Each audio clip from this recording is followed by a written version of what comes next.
We'll say a literature that runs from approximately 700 AD to 1000 AD. This span of years is the golden age of Zen. And almost all the literature of the period in early Buddhist Chinese is anecdotes about the encounters of Zen masters with their students. They are called in Japanese mondo, which means question-answer. And it appears that the way of studying Zen in those days was rather unlike the way of studying it now. Now Zen is settled and is studied in communities, such as we've been looking at, and will be staying in tomorrow night. But in those days, Zen was a wandering thing. In other words, if you became a Zen monk, you did a great deal of traveling. And instead of sitting on your fanny most of the day, you trudged. You were walking along through prairies, mountain paths, rugged country. You were visiting master after master after master to find one who would answer your question. Now, in a very natural way, supposing a person is questing, you are a seeker. You're not a phony seeker, but a real seeker. That is to say, you have within you a burning desire to find out what it's all about. Who you are, what life is, what reality is, or what's the way out of the mess. You want to become, instead of a mixed-up human being, you want to become something as simple and genuine as a tiger or a cat or a bird or a Buddha. So those monks used to wander and wander and wander in search of a man who would answer the question.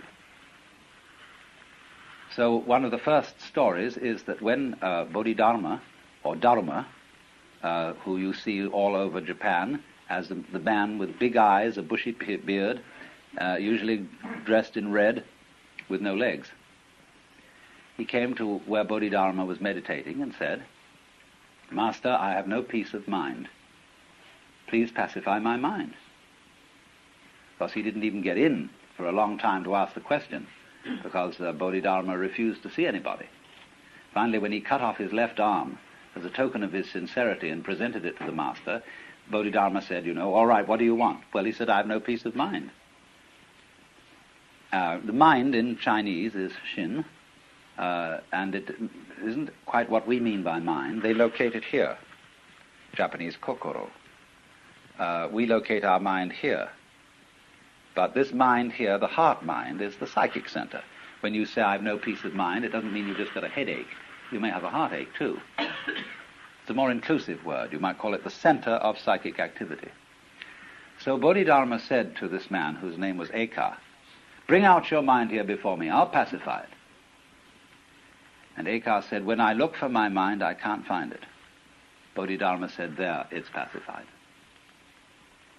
Now somehow this answered Eka's question. And all Zen is stories like that. Now one thing I must tell you about these stories. They are of the same nature as jokes. And that is to say, a joke is told with the object of making you laugh.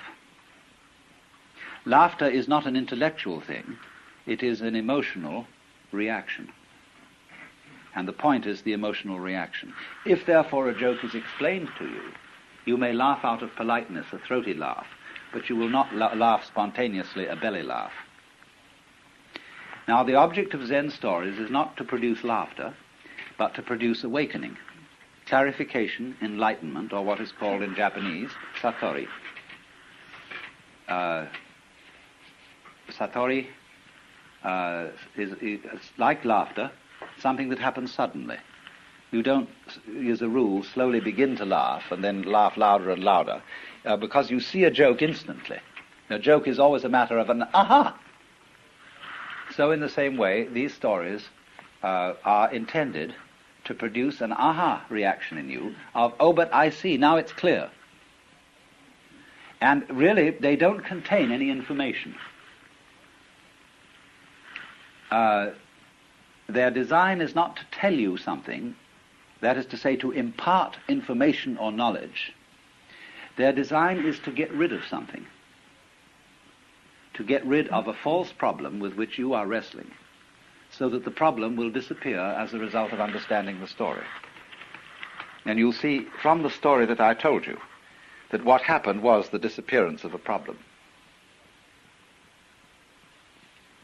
Because Eka, when he looked for his mind that was giving him so much trouble, couldn't find it. Now then, these stories go on in the most amazing ways. And I might retell a few, although some of them may be familiar to you. I'll try and choose ones that are probably less familiar.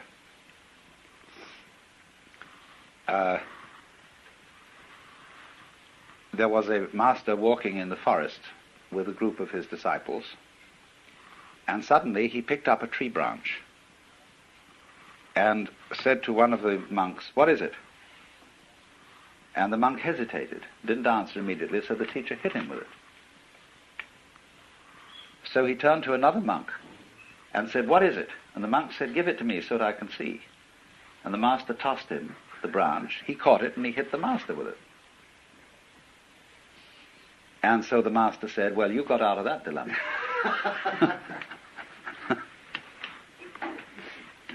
There was another occasion when an officer of the army came to a Zen master and said, "Sir, I've heard a very strange story and I want to know your answer to it. Once upon a time there was a man who kept a goose in a bottle, and it grew so large that he couldn't get it out. Now, he didn't want to break the bottle and he didn't want to hurt the goose, so how does he get it out?" And the master changed the subject and said something like, "It's a nice day today, isn't it? And the waterfall making a lovely sound outside." And so they went on in pleasant conversation.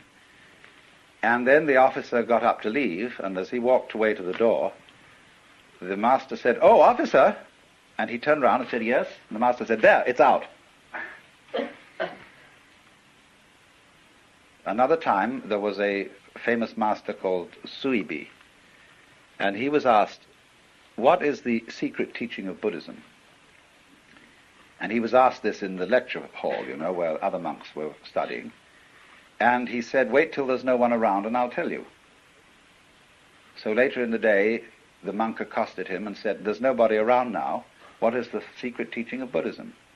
So he went into the garden with this monk and he pointed at the bamboos. And the monk said, "I don't understand." He said, "What a tall one that is. What a short one that is." And this awakened the monk. Then there was another monk whose name was Gute. And whenever people came to ask him questions about Buddhism, he'd hold up a finger. That was the only answer he'd give. Well, he had an attendant. And one day somebody came to the temple to inquire about the teaching being given there, and the master was apparently out, and his attendant was there. So the investigator said, "What is your teaching here?" And the attendant held up a finger. Went away, but actually the master had been there. He was peeking from behind a screen. And so he came out to this boy and said, "What's the fundamental teaching of Buddhism?" And the boy held up a finger. Instantly the master drew a knife and cut it off. And the boy was very dismayed and rushed away yelling. So the master said, "Hey, come back!" As he came back, he said, "What's the fundamental principle of Buddhism?" And he went to hold up the finger and it wasn't there. And he was enlightened.